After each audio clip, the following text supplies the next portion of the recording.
Hello नमस्ते, welcome to etc online. आज के वीडियो में हम लोग पढ़ने वाले टाइप्स ऑफ सेंटेंस, जिनमें हम लोग टाइप्स ऑफ सेंटेंस देखने के साथ साथ टाइप्स ऑफ क्लॉजेस भी देखेंगे और ये भी जानेंगे कि क्लॉजेस होते क्या है।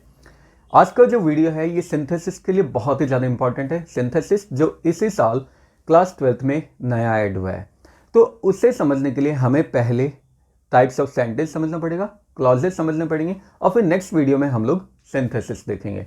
सो चलिए बिना देरी के हम लोग करते हैं आज का वीडियो स्टार्ट।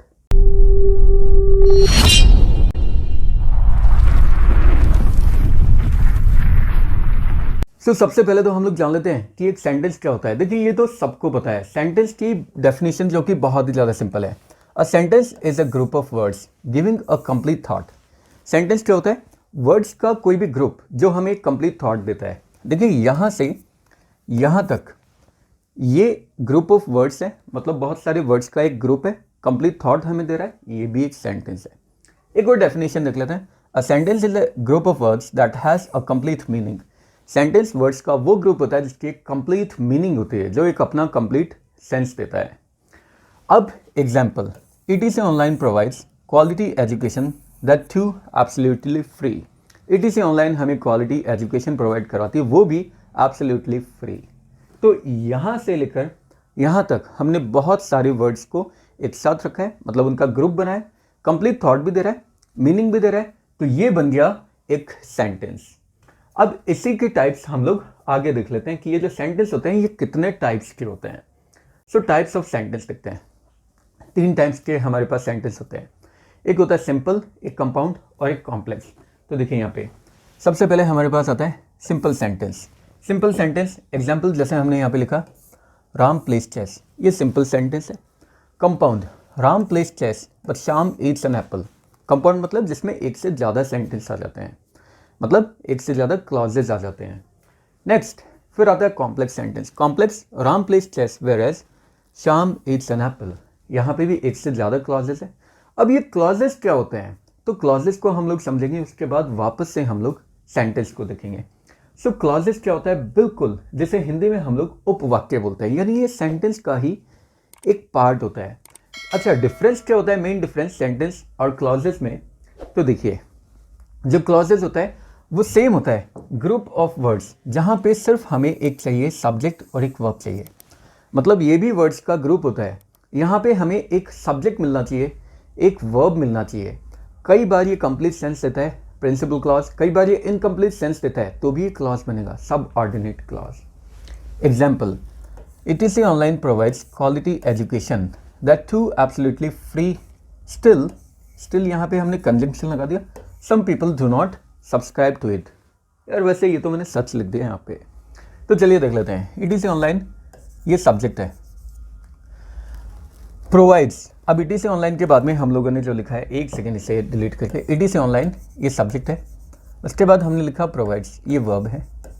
एक सब्जेक्ट और एक वर्ब हमें मिल गया, मतलब ये क्लॉज बन गया। ठीक है, एक क्लॉज बन गया। Provides quality education that too absolutely free. ठीक है, स्टिल ये एक कंजंक्शन है। इसके बाद देखिए सम पीपल, ये सब्जेक्ट है, उसके बाद डू नॉट, ये वर्ब है। तो एक और सब्जेक्ट और एक और वर्ब आ गया, ये भी एक और क्लॉज हमारे पास बन गया। तो मतलब यहाँ से लेकर यहाँ तक ग्रुप ऑफ वर्ड से कंप्लीट सेंस दे रहा है, ये एक सेंटेंस है। ईटीसी ऑनलाइन से लेकर टू 8 तक एक ही सेंटेंस है। एक ही सेंटेंस में हमारे पास 2 ऐसे पार्ट्स है जहाँ पे हमें सब्जेक्ट और वर्ब दिखाई दे रहे हैं। एक पार्ट यहाँ से लेकर यहाँ तक का, इसमें ये सब्जेक्ट है, ये वर्ब है। दूसरा पार्ट इसके आगे से स्टार्ट होता है, जिसमें सम पीपल सब्जेक्ट और डू, ये वर्ब हो गया। तो यहाँ तक का दूसरा पार्ट है। तो मतलब 2 यहाँ पे क्लॉजेस हैं। तो मतलब एक सेंटेंस के कितने भी क्लॉजेस हो सकते हैं। अब इसे बहुत सिंपल टर्म्स में मैं आप लोगों को बताऊँ, तो एक काम करते हैं, जो सेंटेंस होता है उसे हम लोग मान लेते हैं एक फादर। सेंटेंस है एक फादर, और क्लॉजेस को हम लोग मान लेते हैं सन।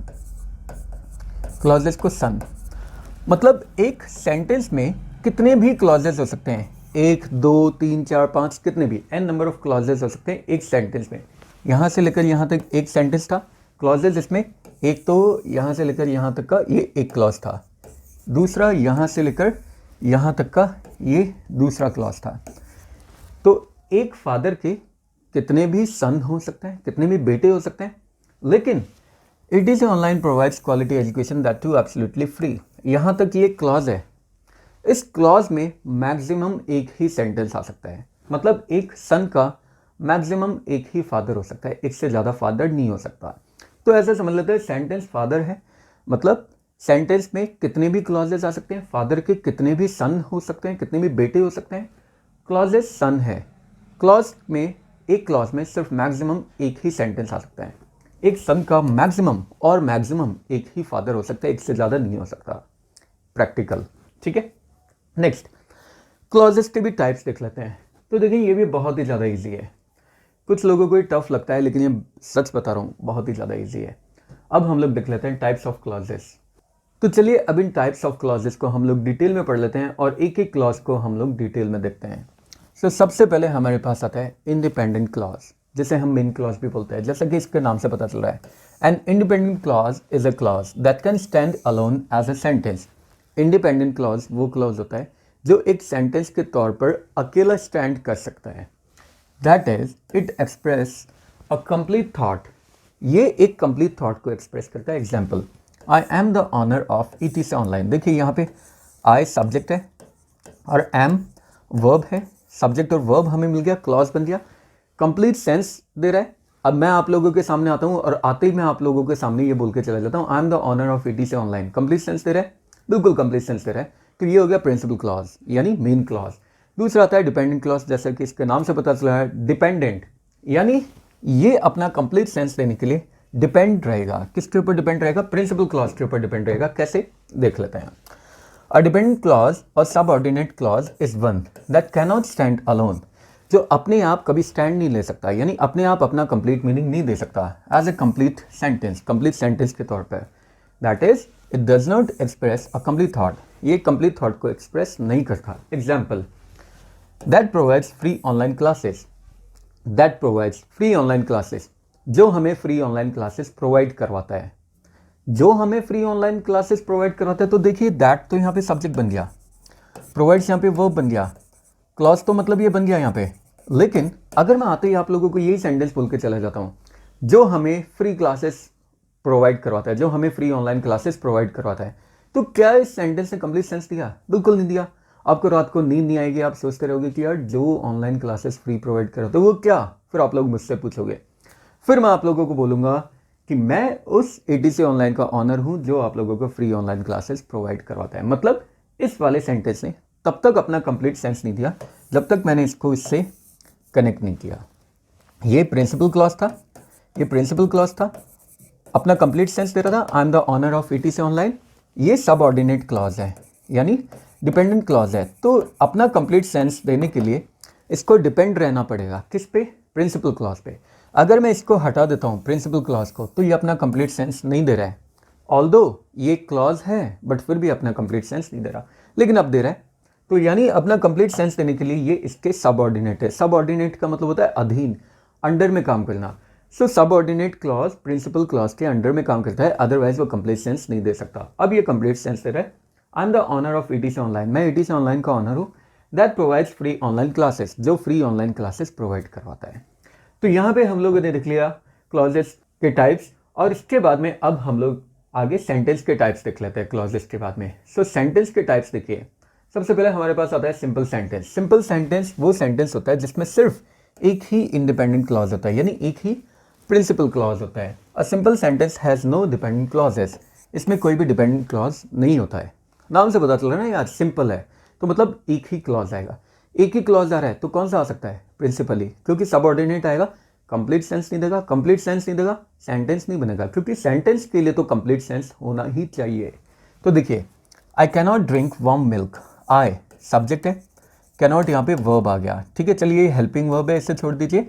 ड्रिंक देख लीजिए, ये मेन वर्ब आ गया। सब्जेक्ट ऑफ वर्ब आ गया, कंप्लीट सेंस दे रहा है, तो ये क्लॉज बन गया। कौन सा? प्रिंसिपल क्लॉज बन गया। एक ही प्रिंसिपल क्लॉज है और ये पूरा का पूरा आई से लेकर मिल्क तक ग्रुप ऑफ वर्ड्स है जो कंप्लीट सेंस भी दे रहा है, तो ये सेंटेंस भी है। तो यानी एक ही क्लॉज का सेंटेंस, और वो एक ही क्लॉज कौन सा आएगा? Principal clause. सिंपल सेंटेंस बन गया। इसके बाद हमारे पास आता है कंपाउंड सेंटेंस। अच्छा, कंपाउंड कंपाउंड का मतलब होता है सेम नेचर के दो क्लॉजेज हमारे पास आ गए, सेम नेचर के। अब यार सेम नेचर के कौन से दो क्लॉजेज आ सकते हैं? ऑब्वियसली सबऑर्डिनेट तो आ नहीं सकते, क्योंकि सबऑर्डिनेट तो अपना कंप्लीट मीनिंग देता ही नहीं है। एक सबऑर्डिनेट आ गया, दूसरा भी सबऑर्डिनेट आ गया, दोनों कंप्लीट मीनिंग देंगे नहीं, तो दोनों में से कोई भी सेंटेंस तो बनेगा ही नहीं। सेंटेंस बनाने के लिए हमें चाहिए कंप्लीट मीनिंग। सो देखिए, a compound sentence is a sentence that consist at least two independent clauses. Compound sentence वो होता है जिसमें कम से कम, अच्छा ज़्यादा हो सकता है 3 4 5 6 10 12 कितने भी, मिनिमम वहाँ पे दो होनी चाहिए। क्या?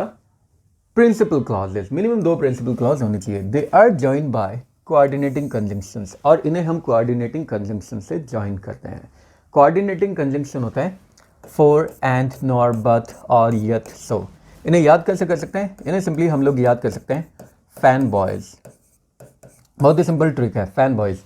एफ से आ गया फॉर, ए से एंड, नॉर, बट और यत, सो।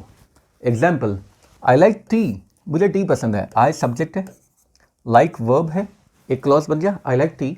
बट यहाँ पे आ गया ही लाइक्स कॉफ़ी, यहाँ पे ही सब्जेक्ट है और लाइक्स वर्ब है। सो एक सब्जेक्ट और वर्ब ये एक क्लॉज हो गया, दूसरा सब्जेक्ट और वर्ब ये दूसरा क्लॉज हो गया। ठीक है, दोनों अपना कंप्लीट सेंस दे रहे हैं। इंडिविजुअली भी अगर मैं दोनों को बोलता हूँ I like T but he likes coffee, मुझे टी पसंद है लेकिन उसको कॉफ़ी पसंद है। देखिए, कोऑर्डिनेटिंग कंजंक्शन की एक खास बात है कि ये कभी भी जिस सेंटेंस के साथ में आते हैं उस सेंटेंस के साथ में कभी भी ये चिपकते नहीं है। मतलब हम लोग कोऑर्डिनेशन का मतलब क्या होता है? कोऑर्डिनेशन का मतलब होता है तालमेल बैठाना, मतलब बैलेंस करना। जैसे मान लेते हैं कि दो पार्टीज है, टीम ए और टीम बी, इन दोनों में लड़ाई हो गई तो अब पुलिस आएगी। अच्छा, मान लेते हैं यहाँ पुलिस आ गई। अब पुलिस अगर आएगी तो ऑब्वियसली वो दोनों को शांत करवा के चली जाएगी। ऐसा तो नहीं ना कि टीम बी के साथ में पुलिस मिल गई और टीम ए को भी पीटने लग गई, बिल्कुल नहीं होगा। तो टीम ए और बी, ए में मान लेते हैं 10 मेंबर्स है, बी में मान लेते हैं 15 मेंबर्स है, दोनों में लड़ाई हो रही भयंकर तरीके से। पुलिस आएगी, दोनों को शांत करवाएगी, कोऑर्डिनेशन बैठाएगी दोनों में, और फिर वहाँ से चली जाएगी। ना बी का साथ देगी ना ए का, या फिर दोनों को उठा के जेल में डाल देगी, या फिर दोनों के अगेंस्ट एफआईआर करवाएगी। मतलब जो भी करेगी दोनों के साथ एकदम बैलेंस्ड फॉर्म में करेगी, एकदम कोऑर्डिनेटेड फॉर्म में करेगी।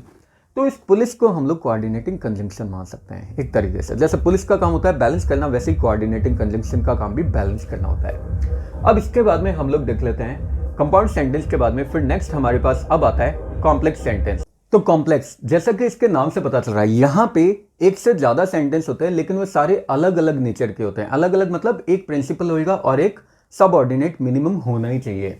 तो पहले पढ़ लेते हैं।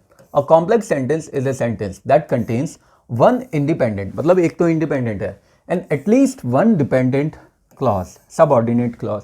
एक तो इंडिपेंडेंट है और कम से कम एक सबऑर्डिनेट या डिपेंडेंट क्लॉज होना ही चाहिए। और इन्हें हम लोग ज्वाइन करते हैं सबऑर्डिनेटिंग कंजंक्शन से। सबऑर्डिनेटिंग कंजंक्शन मतलब वो कंजंक्शन जो सबऑर्डिनेटिंग क्लॉज बनाते हैं। Example, I know the man. देखिए, आई यहाँ पे सब्जेक्ट है और नो यहाँ पे वर्ब है, तो सब्जेक्ट और वर्ब आ गया तो एक क्लॉज बन गया।